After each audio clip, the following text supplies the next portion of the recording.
Oke, assalamualaikum guys, kembali lagi dengan saya di channel BOG Asli. Nah oke guys, jadi hari ini gue mau jawab komenan yang kemarin ya, karena banyak banget yang komen masalah starter di motor bore up, terutama untuk di Beat Karoo ya. Itu banyak banget yang komen starternya itu bermasalah, kadang berat, kadang bisa, kadang enggak, terus bunyi cetek-cetek doang.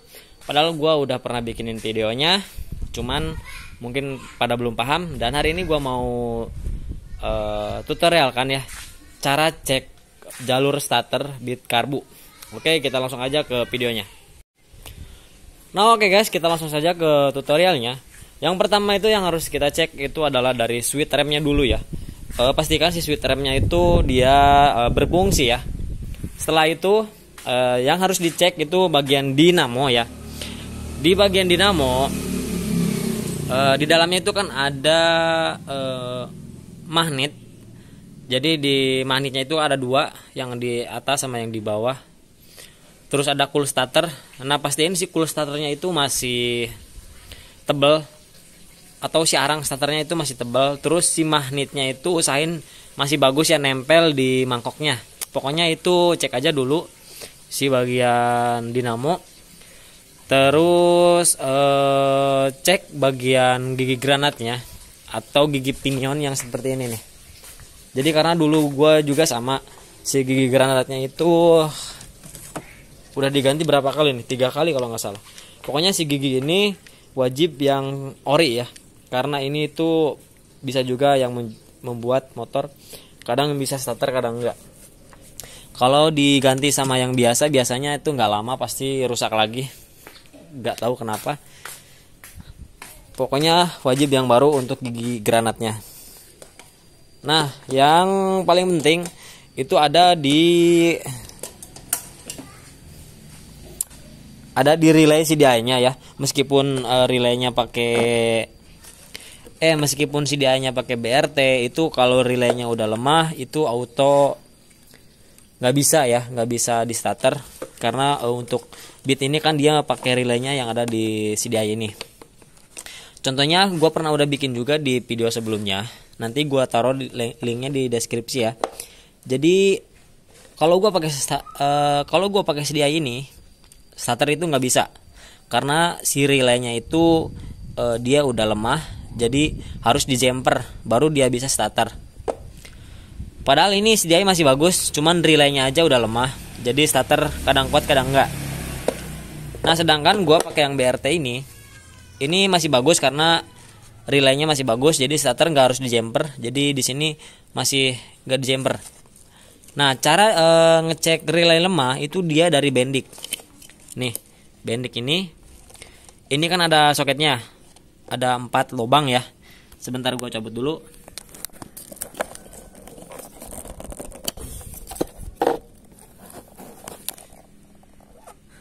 Nah di sini kan ada 4 lubang nih. Pokoknya di jumperin aja langsung. Pokoknya bisa yang ini coba aja pakai kabel atau pakai tang sepi ya. Pokoknya dicolokin aja dua-duanya, dikonsletin. Itu kalau masih kuat berarti relay CDI-nya yang lemah. Tapi kalau berat itu cek di bagian dinamo ataupun gigi granat yang tadi ya.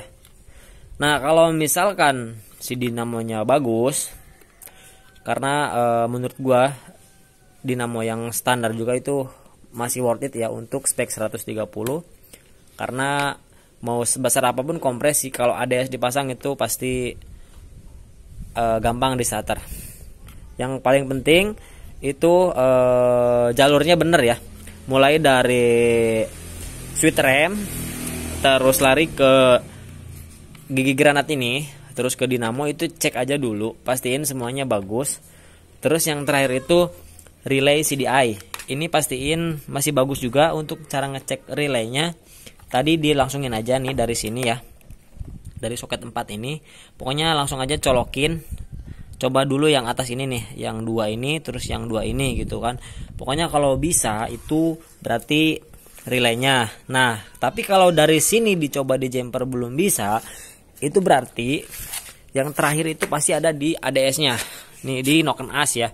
Biasanya kalau pakai Noken As BRT T1 itu biasanya ADS-nya nggak dipasang.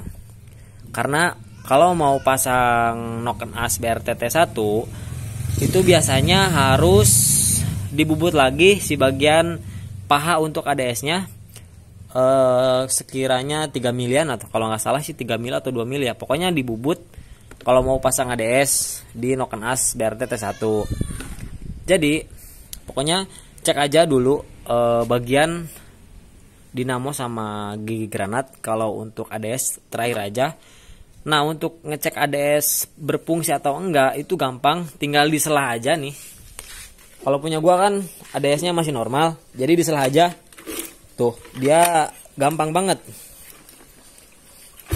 Tuh, jadi dia gampang karena si ADS-nya kan berfungsi ya. Jadi si ADS ini berfungsi untuk membocorkan kompresi ketika di selah ataupun di starter. Jadi fungsinya itu kalau ada ADS. Tapi kalau nggak ada ADS-nya, otomatis si kompresi ini padat, jadi nggak ada yang membocorkan kalau ADS-nya nggak dipasang gitu. Jadi intinya ADS juga ini berperan paling penting di starter ya. Jadi kurang lebih mungkin seperti itu. Kalau mungkin kurang kurang jelas ataupun kurang paham, kalian bisa chat aja gua atau komen lagi, atau biasa DM ke gua, nanti gua standby dan gua jelasin di DM ya, ataupun nanti gua taruh link di deskripsi yang cara jumper starter. Itu gue pernah bikin videonya dan nanti gue ditaruh di deskripsi. Oke, pokoknya kurang lebih untuk cek kelistrikan seperti itu. Dan btw di sini motor gue belum pernah dihidupin juga. Udah sekitar berapa ya? Sekitar 2 mingguan karena kemarin ada kepentingan juga. Dan untuk starter sih punya gue oke ya. Cuman kendalanya ini kontak kadang nyala kadang enggak. Kontaknya error.